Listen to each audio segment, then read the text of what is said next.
पंकज जी से अनुरोध करता हूँ कि वो कृपया वीडियो। भौगोलिक संरचना के मद्देनजर ग्रामीणों को अपनी माटी से जोड़कर अपने आने वाले कल को स्वर्णिम बनाने की भी प्रेरणा मिलेगी। अति गरीब व्यक्तियों के लिए आय के स्थायी स्रोतों का सृजन किया जा सकता है। वर्षा जल बहकर राज्य से बाहर चला जाता है। लिहाजा फील्ड फंड के माध्यम से 1 हेक्टेयर टाड़ जमीनों के लिए खेल सामग्री की व्यवस्था कराना, प्रखंड एवं जिला स्तर पर सुसज्जित प्रशिक्षण केंद्रों का संचालन करना, 1 करोड़ मानव दिवस का सृजन करना।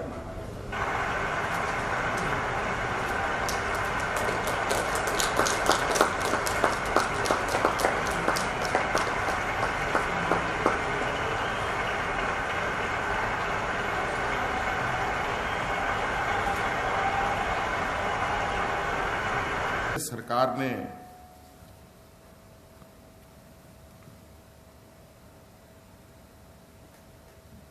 कुछ नए कार्य योजना तैयार की है। बिरसा हरित ग्राम योजना के तहत 5 लाख परिवारों को 100 फलदार पेड़ का पट्टा भी दिया जाएगा और ये पट्टा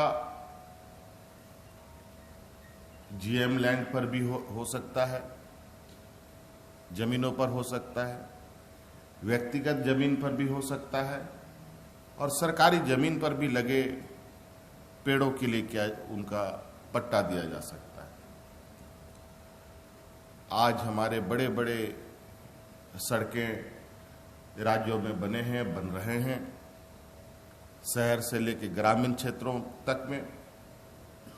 और आपको पता है कि इन सड़कों के लेफ्ट और राइट जो जमीनें होती हैं उसमें कुछ हिस्से सड़क के ही अंतर्गत उन जमीनों को रखा जाता है। उन जमीनों में भी पेड़ लगाकर उन पेड़ का पट्टा गरीब परिवारों को दिया जाएगा और उस पेड़ की रखरखाव करने के लिए भी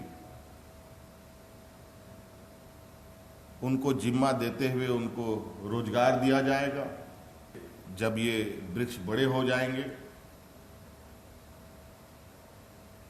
तो जो एक आकलन है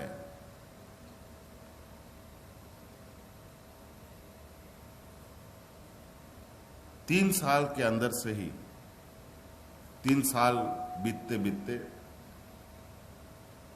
उस परिवार को 50,000 रुपए की वार्षिक आमदनी भी प्रारंभ हो जाएगी।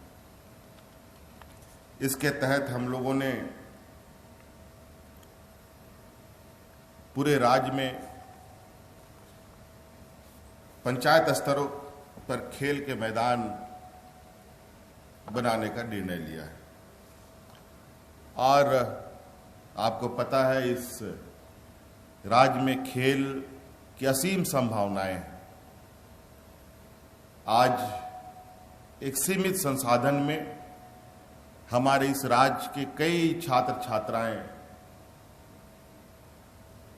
देश दुनिया में अपना नाम कमा चुकी हैं, लेकिन दुर्भाग्यवश राज्य अलग होने के बाद भी इन खिलाड़ियों के प्रति बहुत ज्यादा विचार नहीं हो पाया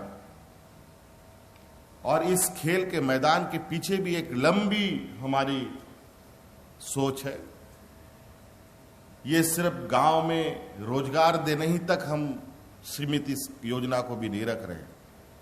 इसके पीछे उसके पीछे आप देखेंगे तो इस कई कड़ियां आपको नजर आएंगी जो खेल की दिशा में ये राज्य आने वाला समय में पंजाब हरियाणा की तरह बल्कि उससे भी आगे जाने की क्षमता रखता है। तीसरी योजना है नीलांबर पीतांबर जल समृद्धि योजना। योजनाएं तो बहुत चलती हैं, चेक डैम बनता है वगैरह वगैरह, बहुत सारे डैम वगैरह बने, लेकिन आज आप देखेंगे कि आज इतने वर्षों से डैम बन रहे हैं, तालाबें खोदी जा रही हैं, लेकिन इसका लाभ आज के दिन में भी राज्य सूखाग्रस्त से त्रस्त है। जैसे कि हमारे पदाधिकारियों ने आपको बताया कि हम लोगों को एक ही फसल पर निर्भर रहना पड़ता है। ये नीलांबर पीतांबर जल समृद्धि योजना के पीछे भी हमने एक लंबी सोच रखी है। आज हम लोग का निश्चित रूप से जल संरक्षण की क्षमता लगभग 5 लाख करोड़ लीटर में वृद्धि कराने की है और इससे निश्चित रूप से राज्य के अंदर जो भूमिगत जल है, जिसकी लगातार उसका उपयोग कर बोरिंग के माध्यम से उसमें कमी आती है, उन सबों में कमी आएगी, तालाबें नहीं सूखेंगी और जो बंजर भूमि है, हजारों एकड़ बंजर भूमि हमारे राज्य में है, उन सभी बंजर भूमि को खेती योग्य बनाने का हम लोग का लक्ष्य है। आपको याद होगा कि मैं लगातार इस बात को कह रहा था शुरू से ही, जिस समय से हम लोग लॉकडाउन के अंदर आए थे, कि झारखंड की समस्याएं तब बढ़ेंगी जब हमारे प्रवासी मजदूर, प्रवासी छात्र छात्राएं लोग आएंगे और चूंकि हमारे प्रवासी लोग राज्य के भीतर आना लोगों ने प्रारंभ कर दिया है और पहले मुझे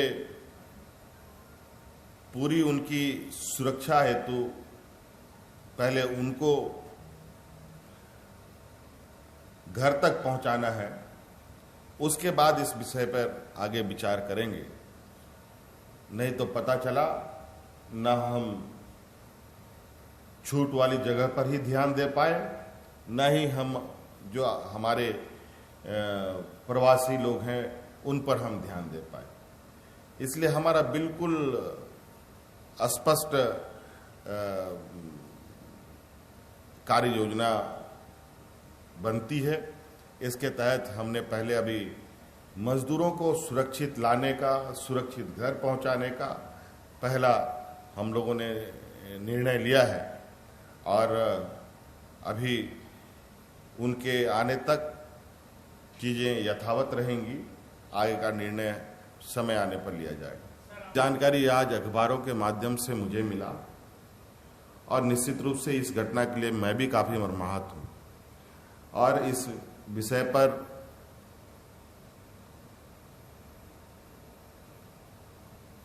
मैं आपको आश्वस्त करता हूं कि ये लापरवाही से हुई है या कोई और वजह है।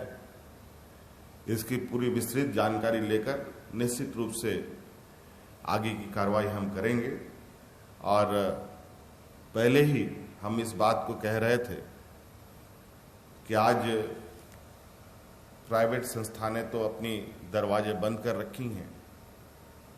आज जो हमारी लचर व्यवस्था है, जिस पर हमेशा उंगलियां उठती रही हैं, आज पूरा का पूरा लोड हमारे सरकारी संस्था पर ही पड़ी है और आज ऐसे परिस्थिति में भी अगर लोग सहयोग नहीं कर रहे हैं, निश्चित रूप से यह चिंता का विषय है। इसको हमने संज्ञान में लिया है। देखिए, हमने किसी से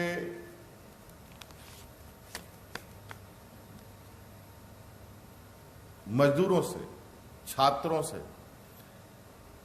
पैसे नहीं लेने का निर्णय हम लोगों ने लिया हुआ है। ये बिल्कुल स्पष्ट रूप से पहले से ही हमने निर्णय लिया है कि राज्य सरकार किसी छात्रों से और किसी मजदूरों से कोई पैसा नहीं लेगी।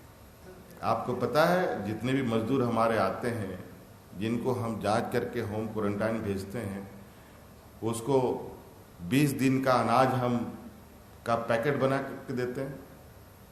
इसकी जानकारी है। देखिए, अड़ोसी पड़ोसी राज्यों में जो बहुत करीब हैं, दिन भर का आना जाना का समय जिसमें है, इसमें बसें जा रही हैं, बसों से लोगों को लाया जा रहा है। आने जाने के लिए लोगों के लिए एक रजिस्ट्रेशन पोर्टल भी हम लोगों ने बना रखा है, जहां पर लाखों की तादाद में लोग रजिस्टर्ड भी हो रहे हैं और उनका लोकेशन भी हमारे पास है। और ये कार्य योजना हमारे पदाधिकारियों ने बना रखा है कि कहां पर कितनी बसें जानी हैं, कितनी बसें लोग हैं, और अभी वो कार्यक्रम कंटिन्यूअस है और संख्या बढ़ेगी तो बसों का भी उसी तरीके से मूवमेंट होगा। नहीं तो पता चला कि कुछ इधर से छूट रहे हैं, कुछ उधर से छूट रहे हैं, और लोग आज लोगों में जो उनके पास सहन शक्ति है वो टूटता जा रहा है। और जो लोग, बल्कि सभी को लाने का हमारा लक्ष्य है, किसी कारणवश जगह नहीं होने की वजह से सीट में कोई नहीं पहुंच पाया तो उनके लिए दूसरी बस भी जाएगी। उतनी देर तक भी लोग अभी इंतजार नहीं कर पा रहे हैं। आप लोगों से आग्रह है कि इस बात को बिल्कुल देश के पैमाने पे, राज्य के पैमाने पे आप लोग प्रसारित करें कि झारखंड सरकार हर वो मजदूर को लाने की लगातार प्रयास में है और कटिबद्ध है जो झारखंड आना चाहता है। इसके लिए संसाधनों का सदुपयोग करते हुए निश्चित रूप से उन तक हमारी व्यवस्था पहुंचेगी और उनको लाएगी।